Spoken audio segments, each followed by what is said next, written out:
Bienvenue dans cette nouvelle série de vidéos où les étudiants GLT répondent à vos questions. Nous commençons par le premier thème, l'admission et la rentrée en BUT GLT. Que signifie BUT GLT? Alors le bachelor universitaire et technologique de GLT, c'est gestion logistique et transport. Ça va être mis en place à partir de l'année 2021.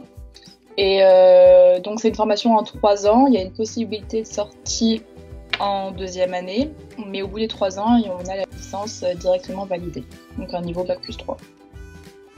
Y a-t-il des spécialités de bac qui sont privilégiées pour être admis dans cette formation, ou cela se base uniquement sur la motivation? Alors non, il n'y a aucun type de bac qui est privilégié pour l'entrée en formation. C'est uniquement sur un entretien de motivation, donc toute personne motivée peut accéder justement à ce but. Est-ce que cet étabbissement et du coup cette formation, c'était ton premier vœu? Et si oui, pourquoi? Alors pour ma part, oui, c'était mon premier vœu. Parce que tout simplement, la formation en alternance en deuxième année.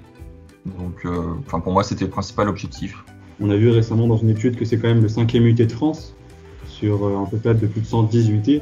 C'est quand même, comme on le savait, c'est un super établissement.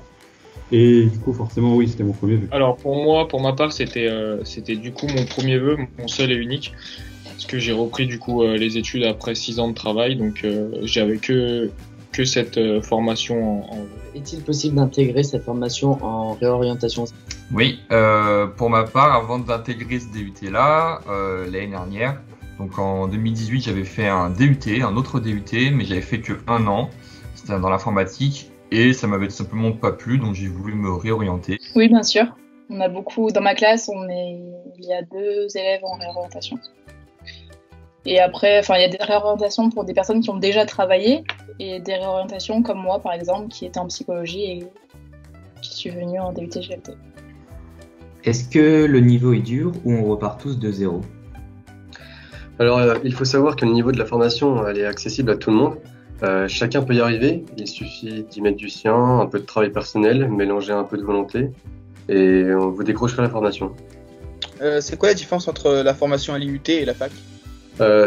Tout d'abord, la formation en IUT, c'est une formation courte, contrairement à la fac que l'on peut qualifier de formation longue.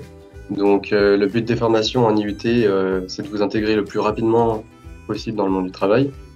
Donc la différence se fait vraiment au niveau de la taille des promotions et au niveau de l'encadrement, qui est beaucoup plus rapproché et peut-être même personnalisé en DUT, alors qu'à la fac, on va être un peu noyé dans la masse.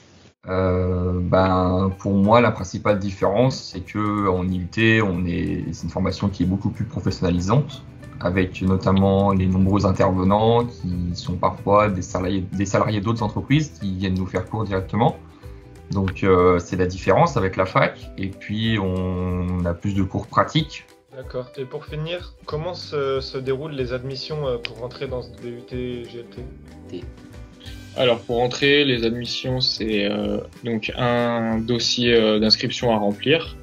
Une fois ce dossier d'inscription rempli, tu es convoqué du coup à un entretien de motivation. Et à la suite de ça, si tu as montré ta motivation, tu seras accepté justement dans le DUT. Et pour ceux qui souhaitent faire le parcours international, cet entretien se fait en partie en anglais.